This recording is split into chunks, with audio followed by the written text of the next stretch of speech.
Well, I was brought up as a Christian by my family. Bem, fui criado como cristão pela minha família. E na adolescência, eu, como muitos adolescentes, pensei que tinha superado a religião. Isso é apenas para pessoas que não foram educadas cientificamente. E me tornei um ateu arrogante nessa época. Achava que sabia de tudo e que qualquer um que acreditasse em religião era estúpido, iludido, supersticioso ou tinha sido doutrinado por padres que faziam isso apenas para seu próprio benefício, por poder e dinheiro e assim por diante. E havia todas as coisas terríveis que a religião tinha feito, a Inquisição, etc. Ou seja, todo aquele discurso padrão ateísta que muitas pessoas têm enquanto acreditam ser livres pensadoras, acham que são originais e livres, mas na verdade é um tipo de padrão de cosmovisão ateísta que aderi enquanto me iludia achando ser meu próprio pensamento radical. Permaneci ateu e segui com minha formação científica porque meus professores de ciência simplesmente pressupunham que se você é um cientista, você é ateu. E eu conhecia muitos cientistas que não eram ateus, mas pensava que eles tivessem criado uma espécie de dupla personalidade, mantendo duas crenças incompatíveis em partes distintas de suas mentes. Comecei a pensar de forma diferente quando tinha cerca de 26 anos. Viajei pela Índia por vários meses e pelo Sri Lanka. E depois passei 9 meses vivendo na Malásia, onde trabalhei com plantas tropicais. Esse era um projeto de pesquisa financiado pela Royal Society na Inglaterra. Eu estava fazendo pesquisa sobre plantas, o desenvolvimento de plantas, e viajar pela Índia me expôs a uma visão cultural completamente diferente sobre religião. Fiquei impressionado com os templos, lugares sagrados e figuras santas, como os sadhus, esses sannyasins que vagam como eremitas ou monges em suas vestes laranjas. Conversei com alguns deles sobre meditação e ficou claro que eles tinham uma compreensão da mente e da relação entre mente e corpo através da yoga, que ia muito além de qualquer coisa que eu tivesse aprendido em Cambridge durante minha formação científica. E no Sri Lanka encontrei monges budistas que me ensinaram sobre meditação. Na Malásia, vivi entre muçulmanos, hindus e budistas, e eles levavam a religião muito a sério, e não me pareciam pessoas estúpidas ou iludidas. Então, isso me deu outra perspectiva. De repente percebi que minha compreensão da consciência como processos neurais dentro do cérebro era insuficiente e inadequada, porque os domínios da mente eram muito maiores, mais poderosos. E tomei consciência de que minha mente era parte de uma consciência muito maior do que a minha simplesmente através dessa experiência. Comecei a praticar meditação. Primeiro a meditação transcendental e a yoga. Li sobre mente e filosofia da mente, principalmente pela tradição hindu, através dos Upanishads, e comentários sobre a experiência hindu de Deus e as teorias de Deus e o Absoluto.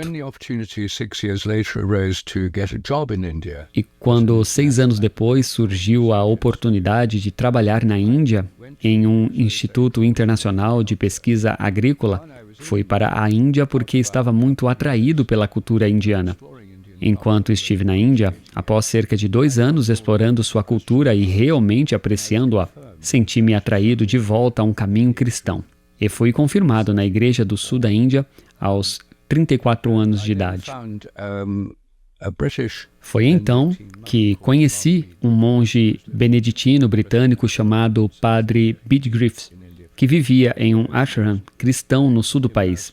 Ele estava na Índia havia 25 anos e estava muito imerso tanto na tradição mística do cristianismo quanto do hinduísmo e budismo. E, para mim, ele foi a ponte perfeita entre esses mundos. O que percebi foi que, na verdade, não há conflito entre ciência e espiritualidade contanto que a ciência não seja um tipo de ciência estreita, materialista, reducionista, ateísta e dogmática. Mas, se estivermos realmente apenas olhando para os fatos da natureza em uma perspectiva mais holística, então o tipo de ciência que eu estava desenvolvendo sozinho e com outros colegas não estava em conflito com a religião. Uma ciência mais holística está aberta ao campo da consciência e do espírito, sem buscar excluí-lo.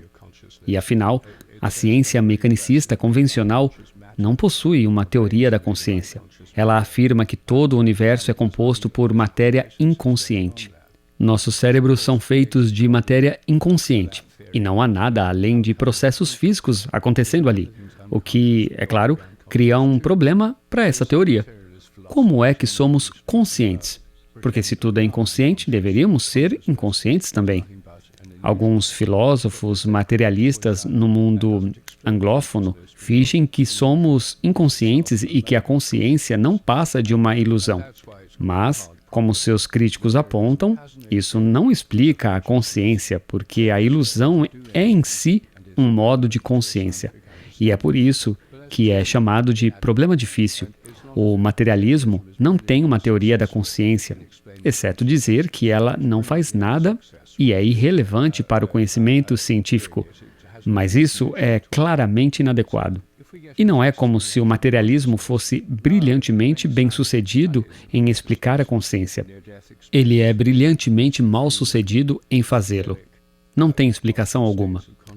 Então, se nos interessarmos pela natureza da consciência, agora há muitos estudos científicos da consciência, experiências de quase-morte, sonhos lúcidos, estados alterados de consciência induzidos por psicodélicos, experiências de fim de vida. Há muitas áreas que estão sendo cientificamente investigadas no campo dos estudos da consciência, e uma delas é a relação entre práticas espirituais e consciência e bem-estar. E como eu mesmo sou um cientista e tenho uma variedade de práticas espirituais, isso me inspirou a escrever os 2 livros que publiquei sobre isso. A Ciência da Prática Espiritual, sobre 7 diferentes práticas espirituais que foram investigadas cientificamente, e Ways to Go Beyond and Why They Work, maneiras de ir além e por que funcionam. Sobre mais 7 práticas espirituais, incluindo oração, meditação, jejum, peregrinação, conexão com a natureza, o poder da música e do canto, o poder do ritual, celebrações e festivais. E essas e outras formas de prática espiritual são comuns a todas as religiões. Todas elas têm oração, meditação, jejum, celebrações, rituais, etc. Também é possível praticá-las fora do contexto de uma religião organizada, como fazem as pessoas que se autodenominam espirituais, mas não religiosas. Eu mesmo me considero espiritual e religioso e científico.